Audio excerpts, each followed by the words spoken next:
there's anything good that came out of 2020, it's the conversations about mental health. Jamie Tworkowski has had countless of these conversations as the founder of mental health nonprofit To Write Love on Her Arms. In his New York Times best-selling book, If You Feel Too Much, he shares both stories of struggle and reasons for hope, showing how both can exist at the same time. Jamie joined 10 Minute Talks to share how we can show up for others and why we should share our story. This is our conversation. You talk about the interconnectedness of everyone and how everyone affects everything and people need each other a lot. What has shaped that outlook for you in your life? Oh, I think I feel really privileged to to be in the position I am in terms of the way this organization has changed my life, and I've been able to hear from so many people over the years, whether it's comments and tweets online or meeting people at events. You said earlier I've been to your college, so just I've I've been able to interact and sort of have these moments of connection with so many people. And obviously as a whole, as an organization, we're aware that we kind of represent this growing community of people, not just across the United States but around the world as well. And I think that's been a really healthy reminder of the fact that even the work I do, it's not just about me, it's not just about our staff or our team, but that I get to feel part of something so much bigger than me. And I think that has a way of um, reminding me, and also just knowing that people all over the world deal with these issues, even if life looks different. Maybe there's things about our lives that might be different depending where we live and how we grow up, but I think everyone can relate to this human condition and the reality that life is hard a lot of the time and life is beautiful some of the time as well. And so I think, I don't know, I come back to those human things that we all share. Something you kind of touched on with the idea of practicing being honest. I really liked when you talked about in the book about therapy also being a place where you can practice learning how to better show up for people in your life. I feel like when you look at it in the perspective of I'm doing this to help me show up better for others, it almost takes a little bit of the pressure off of you. Mm. Yeah, I mean, I think all that stuff is connected. Like when I learn how to be vulnerable, hopefully it allows me to be a better friend or a better son or brother. When I learn how to talk openly and honestly about my pain or even my feelings, the hope is that it's disarming and inviting for other people to talk about what's going on in their lives. So I think it does relate. I think there's nothing wrong with going in to deal with our stuff, to deal with the things that hurt. But the healthier we are, the more we're going to be able to show up for the people that we care about, and the more we're going to have to give. It's I didn't come up with the illustration, but that simple idea, like you have to have something in your glass to be able to pour it out. And so I think that is really a comment on being healthy. Like we have to have something to offer other people. On the flip side of someone who's struggling with hopelessness, there's also the person, the friend, the parent who's sitting with them in that. You've done that for so many people. What does that mean to you to sit with someone in their pain? Oh, that's a good question. I mean, I think it means a lot. I think it's a beautiful privilege, but it's also not easy. And I think a couple of things come to mind. I think that just like we want the person struggling to have a support system, the person helping deserves to have a support system as well. That can be a really heavy burden to carry. And so maybe how we want the person struggling to get help, we should remind the person who's attempting to care that could be a good thing to process with a mental health professional as well. And also that we don't have to have all the answers. I think it's tempting, and I think this actually often becomes a barrier that keeps us from helping people, is that we don't know what to say, so we don't say anything. We're afraid we might give bad advice, but I think a lot of times what people are looking for is just our presence, is our concern, and not that we would pretend to be a doctor or a counselor, but that we would just be willing to show up and to remind the person who's struggling that we love them and that we're willing to be part of the process of finding them help. So even for me, where people, I sort of exist in a weird space where I'm like a pseudo mental health professional, but I have to remind people all the time, like, I'm not a counselor. I don't have a bachelor's degree, so I certainly don't have a master's or a doctorate. And I'm happy to be a part of the process, and I want to care for people, but I also just want to help people take that next step to getting the help that does exist, and to connect them to people who have wisdom and experience that I don't. And so I think just being aware that we can be part of the process, and to be so thankful for those folks that are experts and that know how to help. Um, I like to encourage people, if you don't know what to say, maybe start by saying that, by saying, hey, I don't know what you're dealing with, but I love you and I don't want you to be alone. And I'm here. If I can sit with you, if I can listen, if I can cry with you, if I can help you research a counselor, like, I'm all in because I care about you. Yeah. You talk about sitting with someone in their questions. Can you talk a little bit about what that means?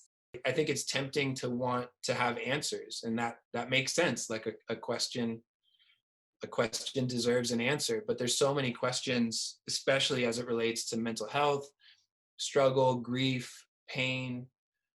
There's so many questions that the answers take time, or maybe we don't get answers. And I think instead, what does it look like to just meet people in those places? So to remind someone, and again, it's, I think, similar to what we just talked about, but just to let someone know they're not alone in their questions, to let someone know that their pain matters, to let someone know that their sadness, their uncertainty, their grief, their loss, that all of these things matter, and we're willing to go there. We can't fix it, we can't solve it, we may not even entirely understand it, but we can do our best to let them know they're not alone.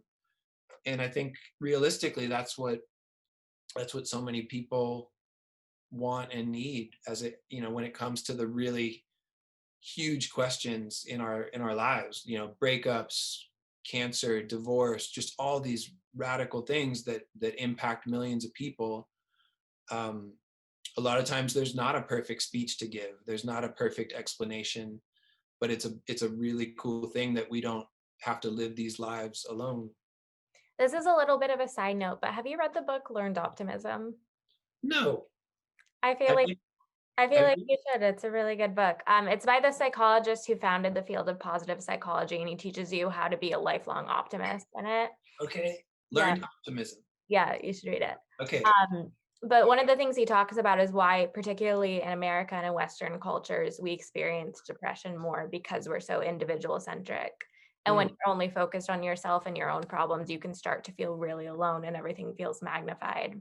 that's really good. Yeah. And one of the ideas that I love that you talk about in the book is that this kind of idea that maybe our life isn't just our own. And I think on the flip side of being that person who shows up for someone else, it kind of shows you that interconnectedness that we do Yeah. need each other and we do matter. What has been your experience of being on the other end of showing up for people like that? Have you felt that? Yeah, for sure. I think even the example you gave with the book, it's so healthy. We can get so caught up in our own stuff, our own problems, our own fears, that it's it's so vital to step into the lives of other people. And also, if we claim to care about, our friends and family, to actually live that out.